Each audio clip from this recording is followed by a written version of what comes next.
شاہ عطار پر ہر آن رحمت کی نظر رکھنا، شاہ عطار پر ہر آن رحمت کی نظر رکھنا، کرے دن رات یہ سنت کی خدمت یا رسول اللہ۔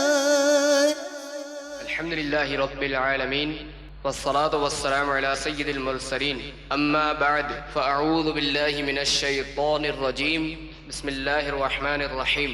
الصلاة والسلام علیک یا رسول اللہ وعلى آلک واصحابک یا حبیب اللہ، الصلاة والسلام علیک یا نبی اللہ وعلى آلک واصحابک یا نور اللہ۔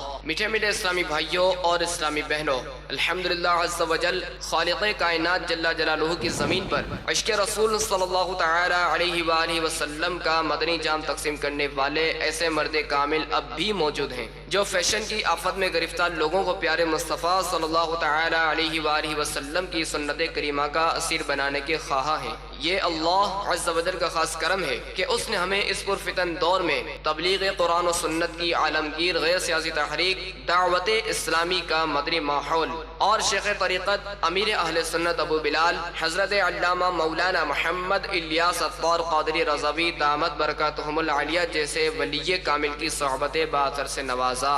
یقیناً امیر اہل سنت دامت برکاتہم العالیہ ان عظیم ہستیوں میں سے ایک ہیں جن کی مخلصانہ جد و جہد کی برکت سے ہزاروں نہیں بلکہ لاکھوں مسلمان بالخصوص نوجوان برائیوں سے تائب ہو کے نیکیوں کی راہ پر گامزن ہو چکے ہیں۔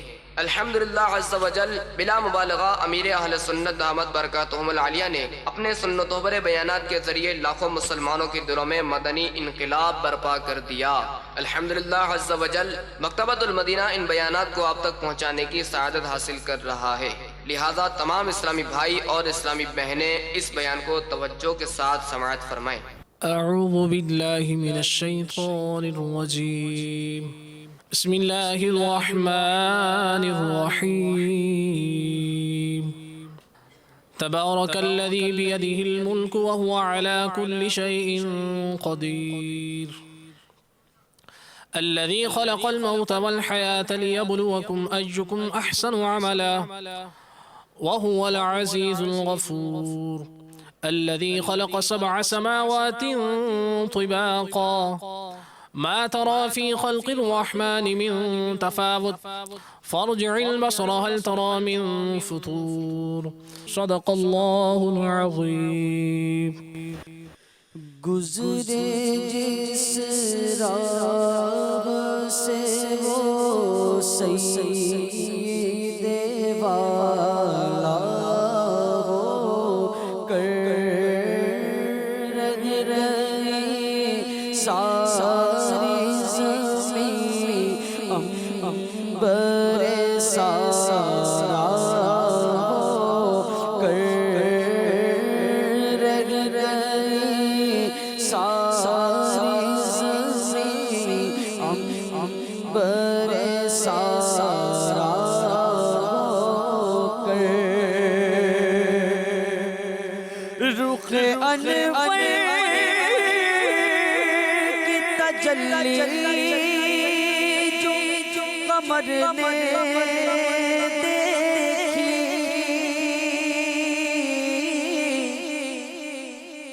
رخ انور کی تجلی جو قمر نے دیکھی، رہ گیا وہ صدر نقش کف پا ہو کر، رہ گیا وہ صدر نقش کف پا ہو کر، رہ گئی ساری زمین عنبر سارا ہو کر، اور وار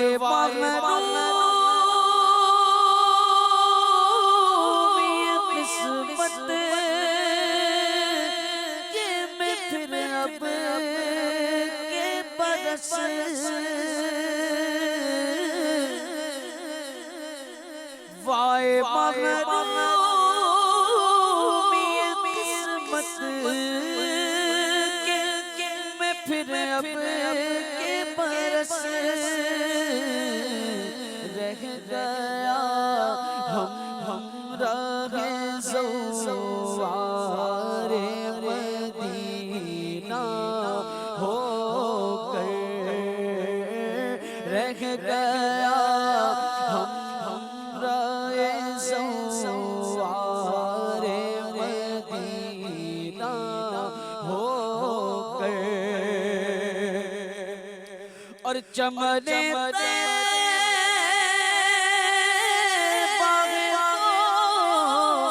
باغ کے مرغے سدرا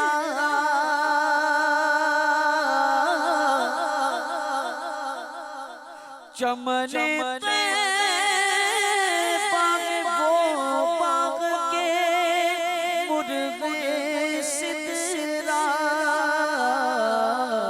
برسوں چہکے جہاں بلبل شیدا ہو کر برسوں چہکے جہاں بلبل شیدا ہو کر رہ گئی ساری زمین عنبر سارا ہو کر اور سرسرے دشت مدینہ مگر آیا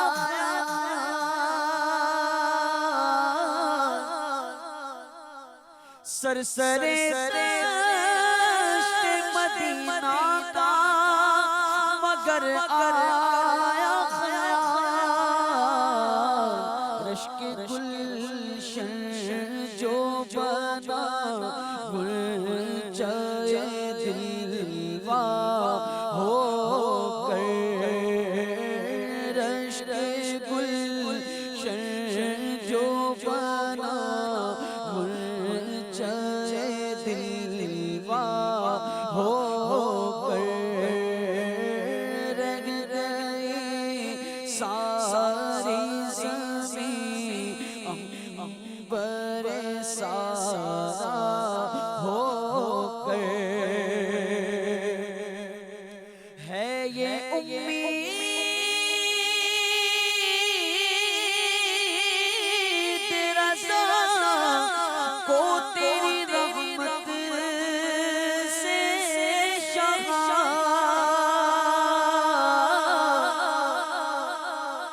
ہے یہ امید رضا کو تیری سے شہا نہ ہو زندانی دو سخت تیرا بندہ ہو کر نہ ہو زندانی دو سخت تیرا بندہ ہو کر گزرے جس راہ سے وہ سید والا ہو کر ہے یہ امید رضا کو تیری رحمت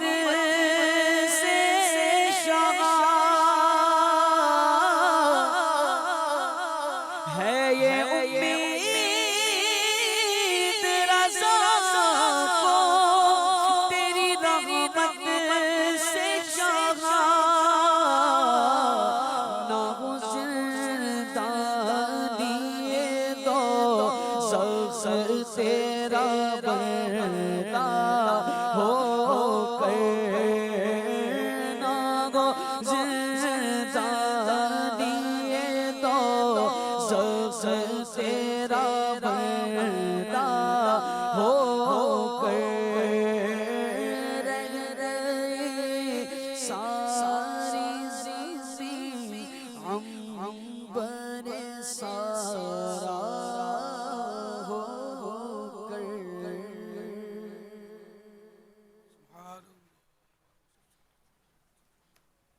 الحمد للہ رب العالمین والصلاة والسلام علی سید المرسلین اما بعد فاعوذ باللہ من الشیطان الرجیم بسم اللہ الرحمن الرحیم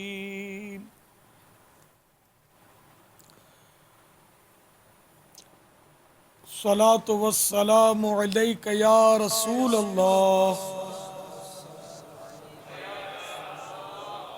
وعلى آلك وأصحابك يا حبيب الله الصلاة والسلام عليك يا نبي الله وعلى آلك وأصحابك يا نور الله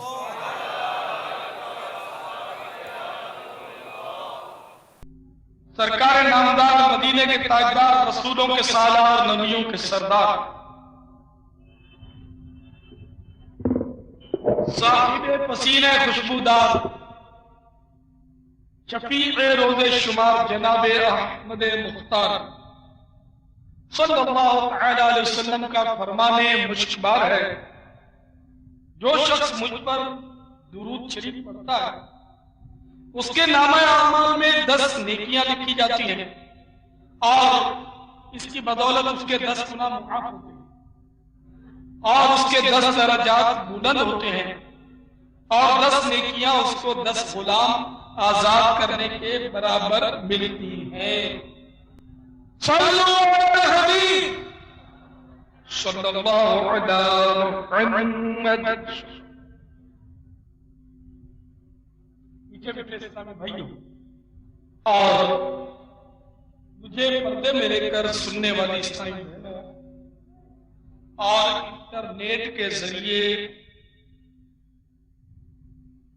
پاکستان اور پاکستان کے باہر سننے والے اسلامی بھائیوں اور اسلامی بہنوں، عند ذکر الصالحین تنزل الرحمہ، جہاں نیک لوگوں کا ذکر ہوتا ہے وہاں رحمت نازل ہوتی ہے۔ صالحین کا تذکرہ سبب نزول رحمت ہے، تو ہمارے غوث اعظم تو سید الصالحین ہیں، امام الصالحین ہیں، سید المتقین ہیں۔ الحمدللہ ہمارا اجتماع پاک اس وقت اللہ کی رحمت میں ڈوبا ہوا ہو تو کوئی تعجب نہیں۔ سرکار پاک رضی اللہ تعالیٰ عنہ کی شان عظمت نشان میں بے شمار کتابیں لکھی گئی اور آپ کی سیرت طیبہ کے مختلف گوشوں پر روشنی ڈالی گئی۔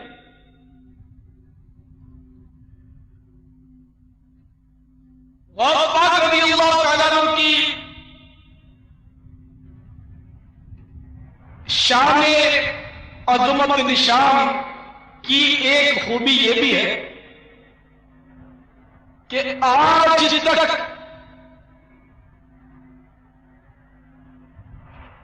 اتنی کرامات کسی کے بارے میں منقول نہیں ہوئی جتنی کرامات حضور غوث اعظم رضی اللہ تعالیٰ عنہ کے بارے میں منقول ہوئی۔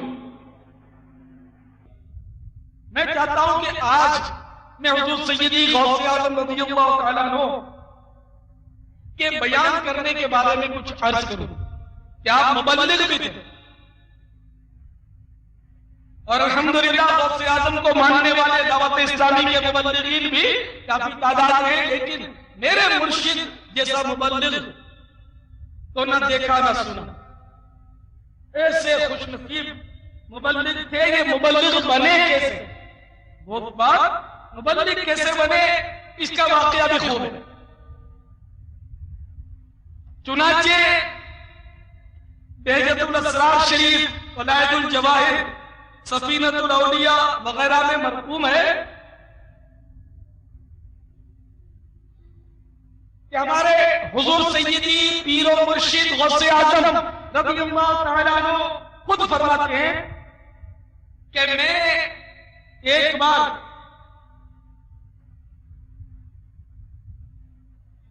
جاگتی حالت میں ظہر کی نماز سے پہلے کیا دیکھتا ہوں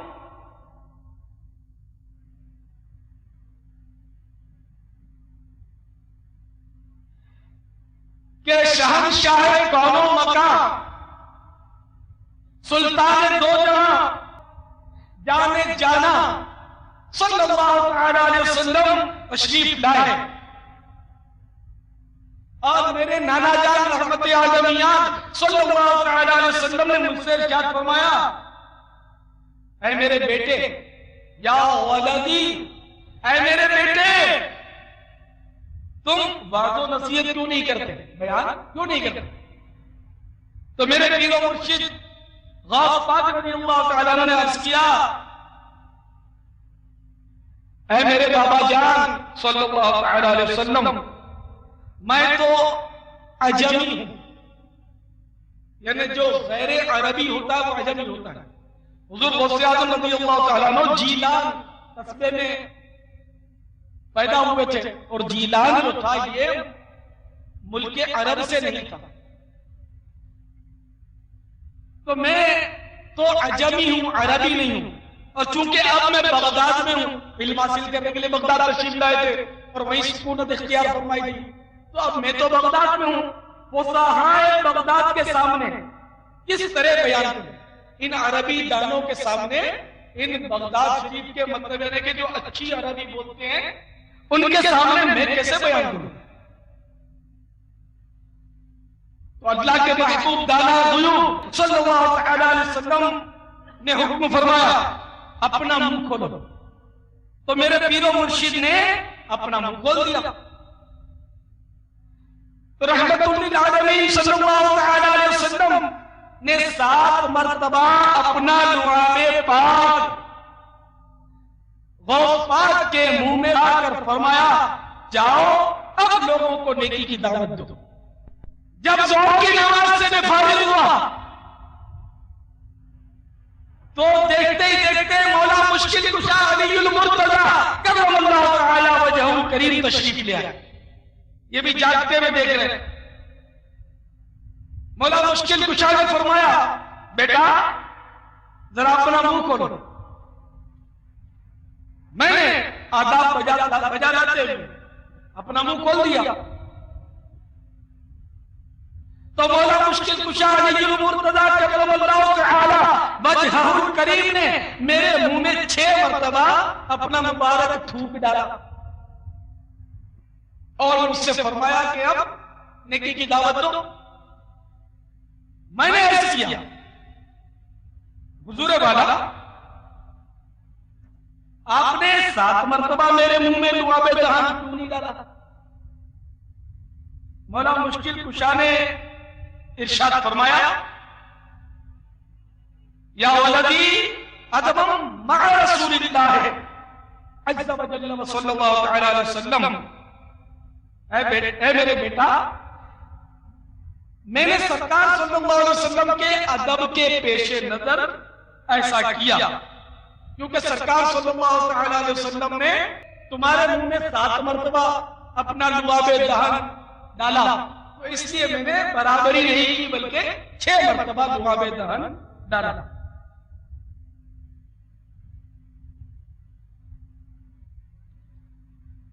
سرکار صلی اللہ علیہ وسلم نے فرمایا اے بیٹا یہ خلعت پہنو.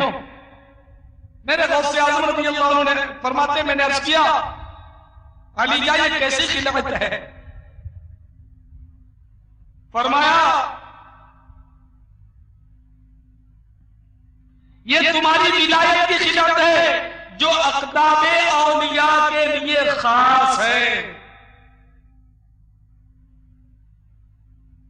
بس میرے مرشد فرماتے ہیں کہ جب یہ لعاب دہن میرے منہ میں پہنچا اور میں نے خلعت جبہ شریف جب پہنا تو بس ان کے فیوز و برکات سے میں نے حقائق و معارف کو جان لیا. میرا حلقہ ارادت وسیع ہو گیا. ارادت مند اطاعت و عبادت کی طرف مائل ہوتے گئے اور انہوں نے اپنے گھروں کو ذکر اللہ عز و جل سے آباد کرنا شروع کر دیا. صلو علی الحبیب محمد. حضرت سیدنا شیخ عبداللہ جبائی رحمت اللہ علیہ فرماتے ہیں کہ مجھے حضور سیدنا غوث اعظم رضی اللہ تعالیٰ عنہ نے بتایا کہ شروع میں میرے پاس 2 یا 3 آدمی بیٹھا کرتے تھے. جب میں نے بیان شروع کیا تو میرے پاس 2-3 ہی آدمی مجھے سنتے تھے. پھر جب میرے شہرت بھی تو میرے پاس خلقت کا ہجوم آنے لگا. اس وقت میں بغداد شریف کے محلہ حلبہ کی عیدگاہ میں بیان کیا کرتا تھا. لوگ رات کو مشعلیں اور لالٹینیں دے کر آتے. پھر اتنا اجتماع ہونے لگا کہ یہ عیدگاہ بھی لوگوں کے لیے ناکافی ہو گئی. اس وجہ سے باہر بڑی عیدگاہ میں منبر رکھا گیا. لوگ دور دراز سے کثیر التعداد آتے، گھوڑوں پر، خچروں پر، گدھوں اور اونٹوں پر سوار ہو کر آتے اور قریباً 70 ہزار کا اجتماع ہوتا. میرے میٹھے میٹھے اسلامی بھائیوں، یہاں وہ مبلغ اسلامی بھائی غور فرمائیں کہ جو اس لیے فیضان سنت کا درس دینے سے کتراتے ہیں کہ میرے درس میں 4-5 آدمی بیٹھتے ہیں. بیان سے اس لیے کتراتے ہیں کہ 5-7 آدمیوں میں کیا بیان کروں. یعنی ہر ایک کی خواہش ہوتی ہے کہ مجھے تو کثیر مجمع ہونا چاہیے. سب کی جان قاری صاحب کو قرات کے لیے موقع دو تو وہ بھی 5-7 ہوں گے تو ان کی آواز نہیں نکلے گی. مجمع بڑا ہوگا تو کان پر ہاتھ رکھ کر لگے. ہر ایک کو مجمع بڑا چاہیے. بڑے اجتماع، بڑی راتوں کی محفلیں تو ہر ایک کی خواہش ہوتی ہے کہ 2 شعر ہم کو پڑھنے دیا جائے حصول برکت کے لیے. اور کم آدمی ہو تو یہ گلا بجاتے ہیں، گلا بیٹھا ہوا. اور زیادہ تبلیغ ہوتی ہے گلا کھل جاتا. جب شروع میں کوئی پڑھنے کے لیے تیار نہیں ہوگا، سب میں تو لوگ آئے نہیں ہیں، ہم کیا نہ پڑھیں تو آگے پیچھے چھپتے ہوں گے کہ کسی اور کو پڑھا دو.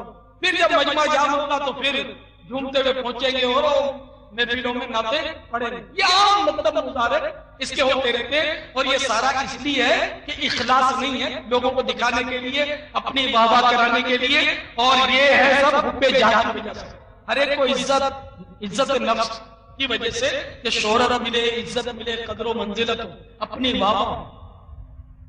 کو ساؤنڈ ہو تو آواز نکلے، اسپیکر نہ ہو تو آواز نہ نکلے، گلا بیٹھ جائے. میرا گلا بیٹھ گیا وہ خنکار کی آواز نکال کے جان چکا لے تو اللہ کے لیے کوئی کون پڑھے؟ یہ ایسے بہت کم ہوتا.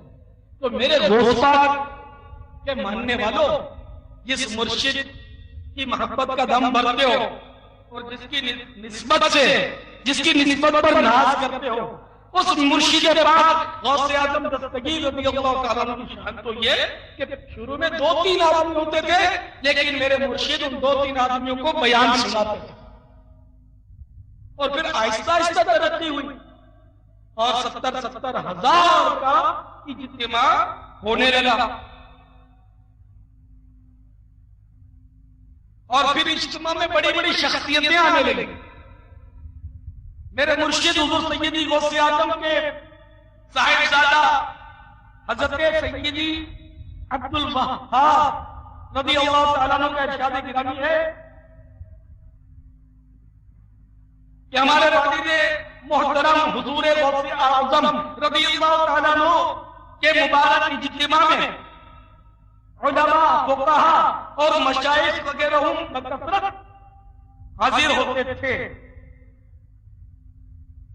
اور آپ کی مجلس میں افاضل علماء جن کی تعداد 400 تھی قلم اور دوات لے کر حاضر ہوتے ہیں۔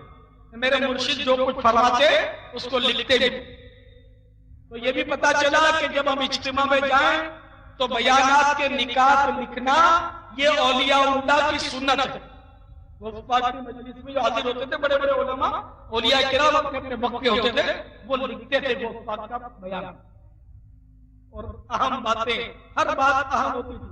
ارے میرے غوث پاک میں تو ایسی کشش ہوتی تھی، ان کے بیان میں ایسی کشش ہوتی تھی کہ بعض اوقات تو ایسا ہوتا تھا کہ ابھی منبر منور پر جلوہ گر ہوئے اور آپ کی زبان حق کے ترجمان سے ابھی تو بیان شروع ہوا، الحمدللہ کہ لوگوں کی چیخیں نکل جاتی، بعض لوگ کپڑے میں پھاڑ دیتے۔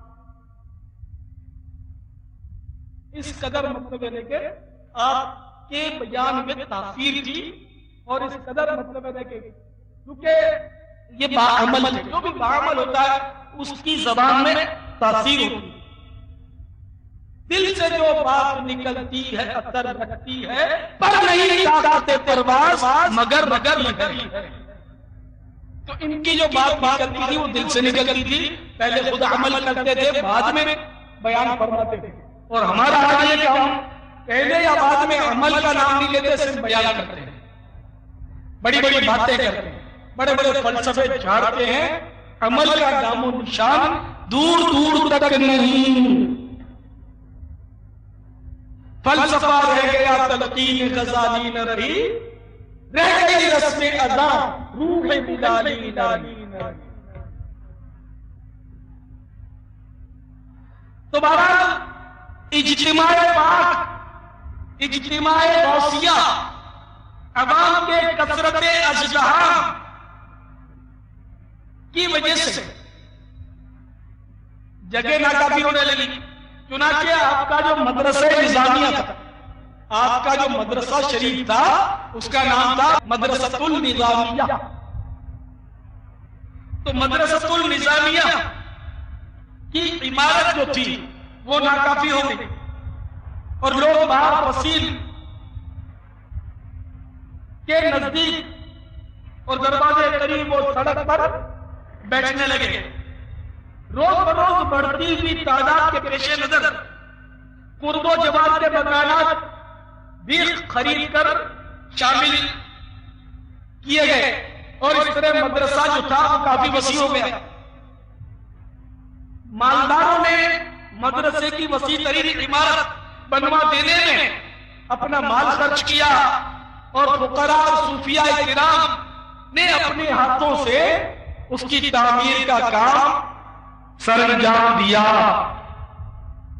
ان دنوں اسپیکر کا انتظام تو ہوتا نہیں تھا، اتنی ترقی تو نہیں، یعنی الیکٹرک سٹی نے بظاہر اتنی ترقی نہیں کی تھی، تو 70,000 کے اجتماع میں آواز پہنچانے کا کیا کیا جائے، کیسے پہنچے؟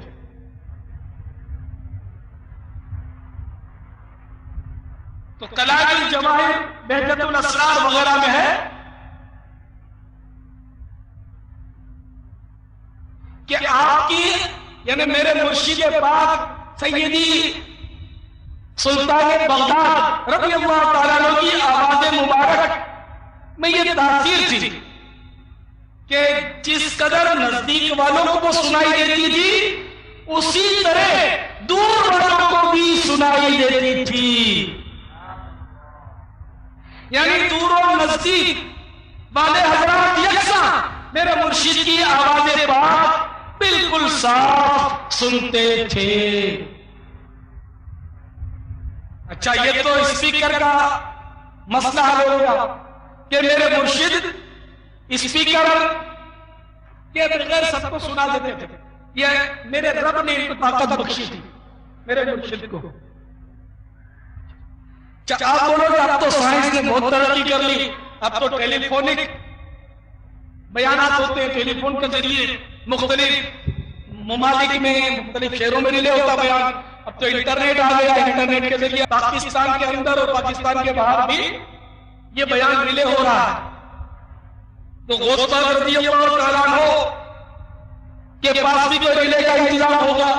تو جی ہاں، روحانی کنیکشن کے ذریعے جہاں مطلب ہے کہ 70,000 کا اجتماع آخر تک آواز سن لیتا تھا، میرے مرشد کا بیان بھی روحانی ذرائع سے ریلے ہوا کرتا تھا، اور دنیا کے مختلف حصص میں، پہاڑوں میں، غاروں میں، مشائخ اپنے اپنے حجروں میں لوگوں کو جمع کر کے میرے مرشد غوث پاک کا بیان سنا کرتے تھے۔ وقت بھی مقرر تھا، ہر ہفتے میں 3 بار میرے مرشد کا اجتماع ہوتا، جمعہ، منگل اور بدھ، 3 دن اجتماع غوثیہ بغداد شریف میں ہوتا تھا، اور یہ مطلب دنیا کے مختلف حصوں میں ریلے بھی ہوتا تھا۔ اب بتائیے، آپ انٹرنیٹ مقابلہ کر سکتا ہے میرے مرشد کے اجتماع کا؟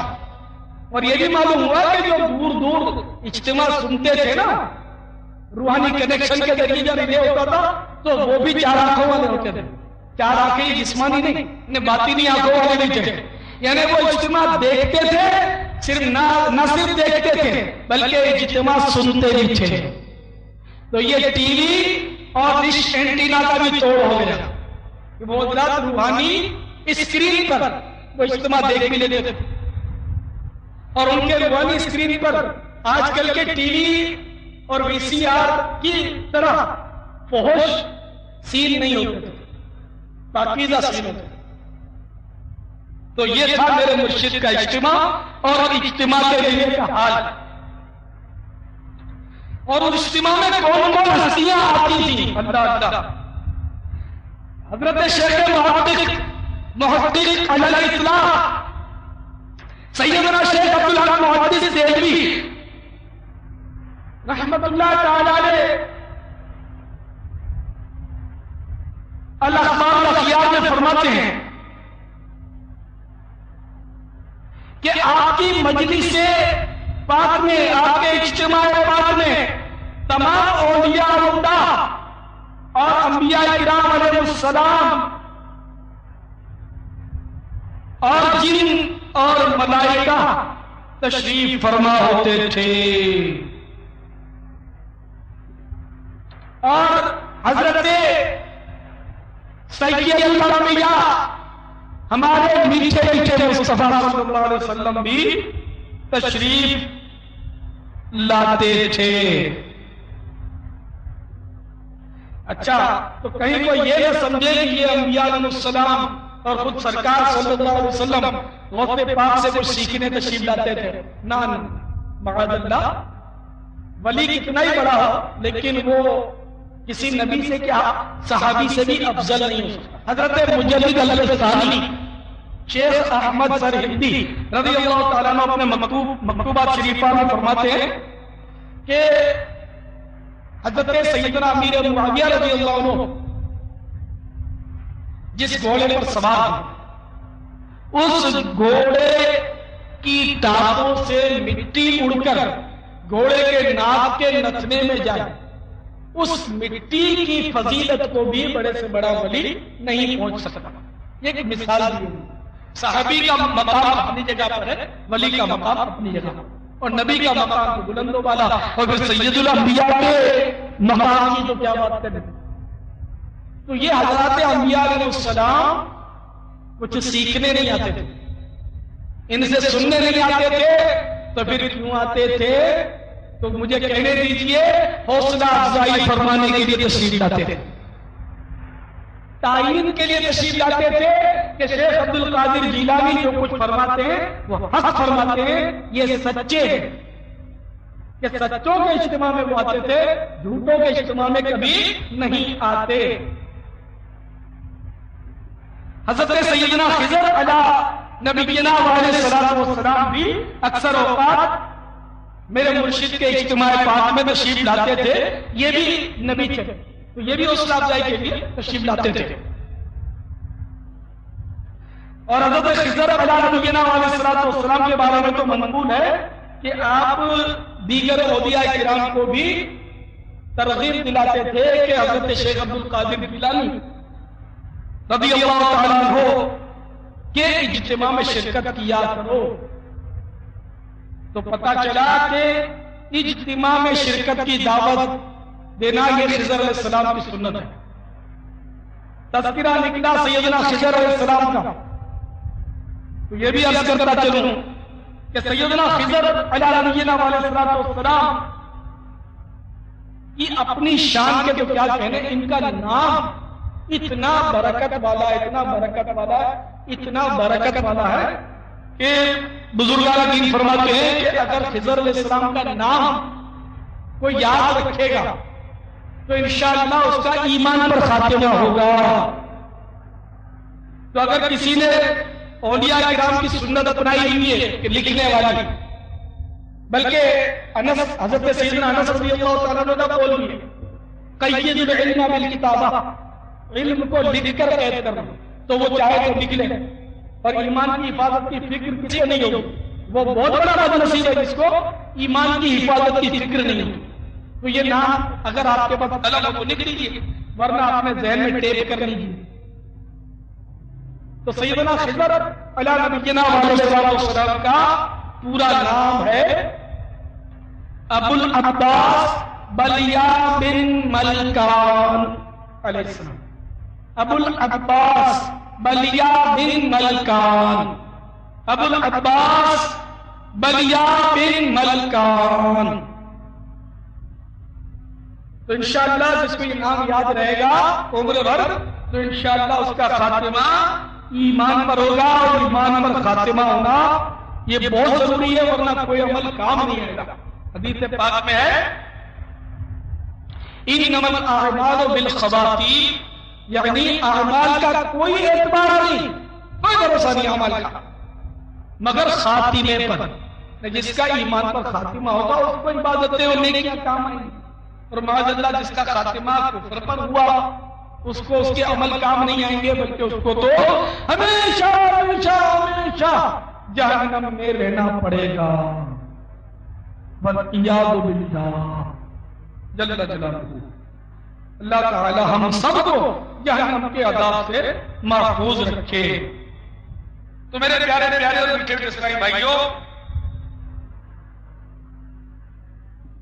میرے مرشد غوث پاک رضی اللہ تعالیٰ عنہ کہ اجتماع پاک کا ہمیں حال ملاحظہ فرمایا کہ کس قدر آپ کا اجتماع جو تھا وہ مطلب یہ کہ بابرکت تھا، اور کس قدر ترقی پذیر تھا، اور کتنی پبلک آتی تھی، اور اس کی روحانیت کیسی تھی کہ سب اس کو سن پاتے تھے۔ اسپیکر کی ضرورت بھی نہیں تھی، اور اسپیکر تو ویسے ہی ہمارے لیے بعض اوقات پریشانی کا باعث بھی بنتا ہے۔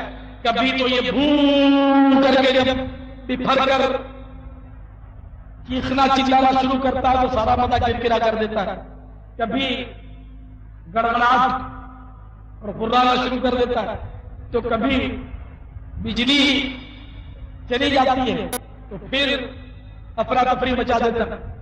تو میرے مرشد کا جو روحانی پاور تھا، روحانی کنیکشن تھا، اور روحانی اسپیکر تھا، اس میں نہ گڑگڑاہٹ ہوتی تھی، نہ اس کی بجلی فیل ہوتی تھی، نہ اس کی ساؤنڈ جو ہے وہ بے قابل ہوتی تھی، بالکل نارمل اور ہر ایک سن سکتا تھا۔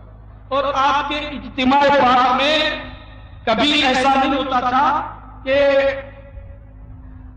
کچھ نہ کچھ کافر مسلمان ہوں، ہر اجتماع میں کچھ نہ کچھ کفار